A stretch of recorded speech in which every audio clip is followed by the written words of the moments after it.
Sahabat-sahabat pencinta insan yang terkasih dalam Kristus, selamat berjumpa kembali dalam Intisari Sabda Minggu Biasa ke-17, 26 Juli 2026 bersama saya, Pater Jerry Nardin, CMF.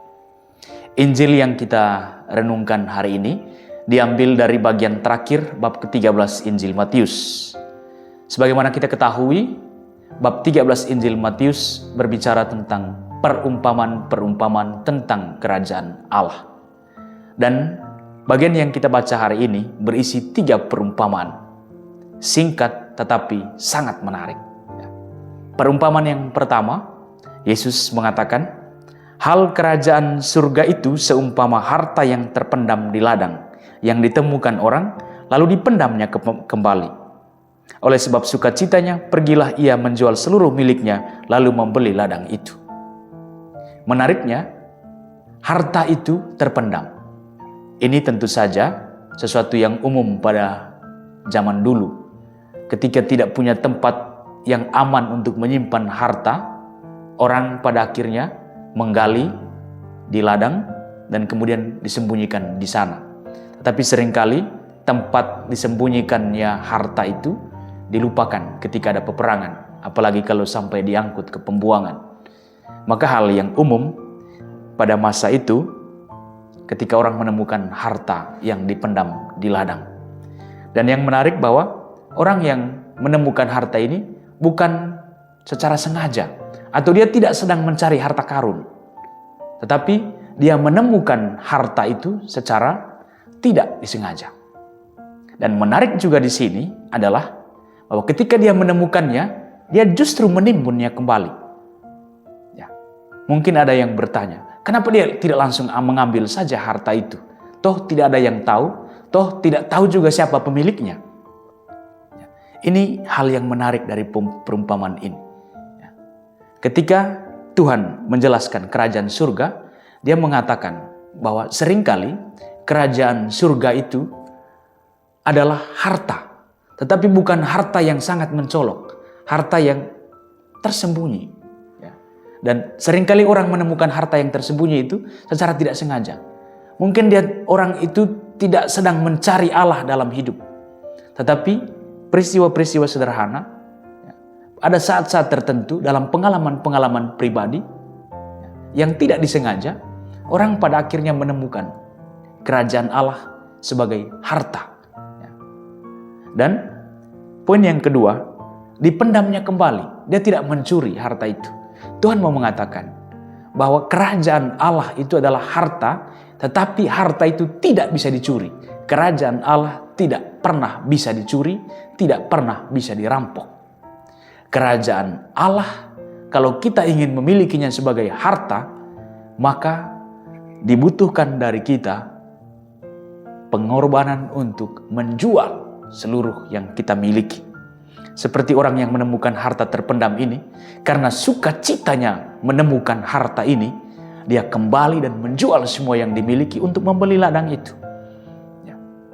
Menemukan kerajaan Allah, meskipun bukan dengan sengaja, bukan melalui pencarian yang panjang, tetapi karena pengalaman sederhana dalam hidup, ada sukacita yang dialami.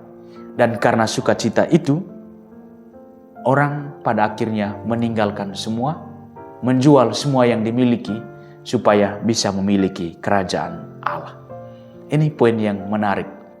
Ada begitu banyak orang yang secara tidak sengaja menemukan Kristus dalam hidup.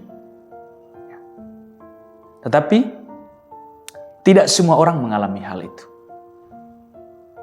Karena itu dalam perumpamaan kedua, Tuhan mengumpamakan kerajaan Allah itu seperti seorang pedagang yang mencari mutiara yang indah. Seorang pedagang, pekerjaan hariannya itu adalah berusaha untuk menemukan mutiara. Mana yang baik, mana yang biasa saja, dan mana yang nilainya tinggi. Dan ketika dia menemukan mutiara yang nilainya sangat tinggi dan sangat indah dan sangat bagus, pada akhirnya dia menjual semuanya untuk memiliki mutiara itu. Ini hal yang menarik. Kerajaan Allah adalah mutiara yang bernilai tinggi, mutiara yang berharga. Dan di sini Tuhan menjelaskan secara perlahan bahwa harta yang tinggi, mutiara yang indah itu seringkali dijumpai dalam perjalanan yang panjang. Tidak setiap saat pedagang ini menemukan mutiara yang indah. Tetapi sekali dia menemukan, dia menjual semuanya dan membeli mutiara itu. Ini penemuan kerajaan Allah sebagai sebuah proses. Proses pencarian terus-menerus. Ada orang di dalam hidup berusaha untuk menemukan makna, menemukan nilai, berusaha untuk menemukan ketenangan batin, berusaha untuk menemukan kedamaian. Dan pada akhirnya, di akhir semua pencarian itu, mereka menemukan Tuhan sebagai jaminan akhir kebahagiaan dan kedamaian batin. Seperti dikatakan oleh Santo Agustinus, jiwa kami belum tenang sebelum kami beristirahat di dalam Dikau.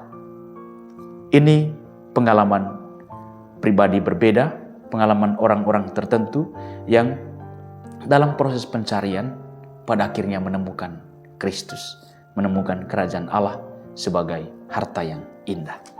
Dan perumpamaan yang ketiga agak berbeda dengan perumpamaan pertama dan kedua, tetapi juga sangat menarik. Kerajaan Allah itu seumpama pukat yang dilabuhkan di laut, lalu mengumpulkan berbagai jenis ikan. Kerajaan Allah yang diajarkan oleh Tuhan Yesus terbuka untuk semua. Dia mengundang semua, menampung semua. Siapapun yang mau masuk silakan, tanpa membeda-bedakan. Kerajaan Allah bersifat universal, memanggil semua orang untuk masuk ke dalamnya. Tetapi pada bagian akhir, seperti nelayan akan memisahkan ikan yang baik dan ikan yang buruk, di dalam kerajaan Allah juga akan terjadi pemisahan.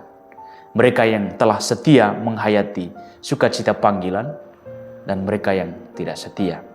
Dan karena itu, ketiga perumpamaan ini mengajarkan kepada kita proses untuk menghidupi kerajaan Allah sebagai murid-murid Kristus. Pertama, penemuan kerajaan Allah dengan sengaja maupun dengan sebuah pencarian. Lalu yang kedua, dengan sukacita menjual seluruh milik dan meninggalkan segala sesuatu untuk bisa masuk ke dalam kerajaan surga. Dan yang ketiga, membuat pilihan, menjadikan kerajaan Allah itu sebagai nilai yang paling tinggi, sebagai pusat dari seluruh hidup.